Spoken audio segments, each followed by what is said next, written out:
ఏ ఎక్స్పర్ట్స్తో త్వరలో కమిటీ ఏర్పాటు, చివరి దశకు చేరుకున్న నార్త్ పార్ట్ భూసేకరణ అంట.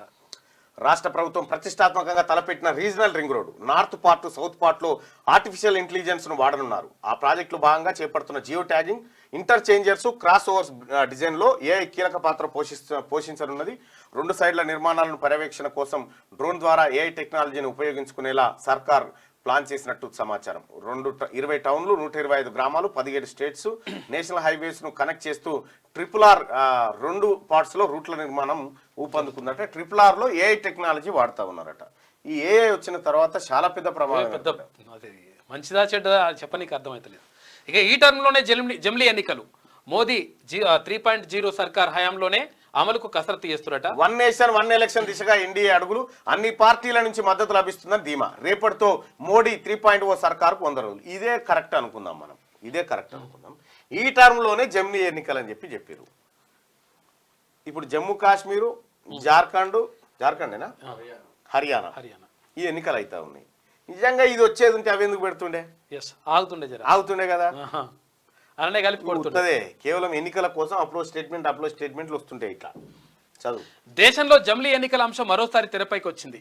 ఇక ప్రధాని నరేంద్ర మోడీ నేతృత్వంలోని ఎన్డీఏ 3.0 సర్కార్కు 100 రోజులు పూర్తి కానున్న నేపథ్యంలో ఈ టర్మ్లోనే అదంత వాల్యుబుల్ వార్త కాదు, దాని నమ్మశక్యం కూడా లేదు.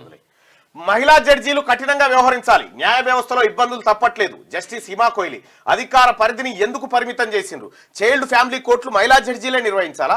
బెంచ్ ఏర్పాట్లో లింగ వివక్ష హేయమైన చర్య. కేసులు చూసి తీర్పు ఇవ్వాలి, ముఖాలు చూసి కాదు. జడ్జీలు కూడా మనుషులే, తప్పులు చేయడం సహజమని వ్యాఖ్య. లక్షవరాల మాట చెప్పింది.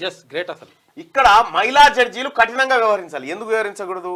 మళ్ళా మహిళల మీద అత్యాచారాలు, మహిళల మీద ఘోరాలు, మహిళల మీద మర్డర్లు, మానభంగాలు జరిగితే ఉగ్ర రూపం దాలుస్తూ ఉంటారు జడ్జీలు. కానీ ఇదే సుప్రీంకోర్టులో 33% మంది మహిళా జడ్జీలు ఉన్నారా?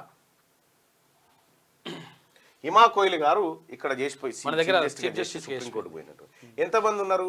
మరి సుప్రీంకోర్టులోనే మహిళలకు జాగలేకపోతే మనం మందికి ఎట్లా చెప్పగలుగుతాము? కాబట్టి ఇక్కడ ఫ్యామిలీ కోర్టులో కూడా చాలా మటుకు మహిళా జడ్జీలను పెడతా ఉంటారు. అది వివక్ష అని చెప్పి ఆమె అంటావు. ఫ్యామిలీ కోర్టులో మహిళా జడ్జిని పెడతాం. వాళ్ళ ఇప్పుడు మహిళలకు న్యాయం జరగాలి అంటారు. ఇక మొగోడు వచ్చిదేనాడా? వాళ్ళకి అన్యాయం జరిగినట్టేగా. అంటే ఆమె ఏం చెప్తా ఉంది? కీలకమైంది, కేసులో చూసి తీర్పు ఇవ్వాలి, ముఖాలు చూసి కాదు. ఆడోళ్ళ మొగోళ్ళని కాదాడా, వాస్తవం ఏందని చూసి ఇవ్వాలండి.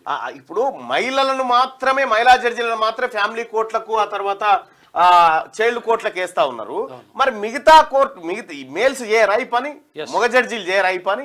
మేమే ఎందుకు చేయాలి? వివక్ష ఎందుకు అని అడుగుతా ఉంది. ఈమెకు సుప్రీంకోర్టే సమాధానం చెప్పాలి. క్యూ న్యూస్ ఛానల్లో పనిచేయటకు అనుభవం గల సీనియర్ వీడియో ఎడిటర్స్ కావాలను సంప్రదించవలసిన నెంబర్ 8688926084. qnewsads@gmail.com ను సంప్రదించండి. లైక్ చేయండి.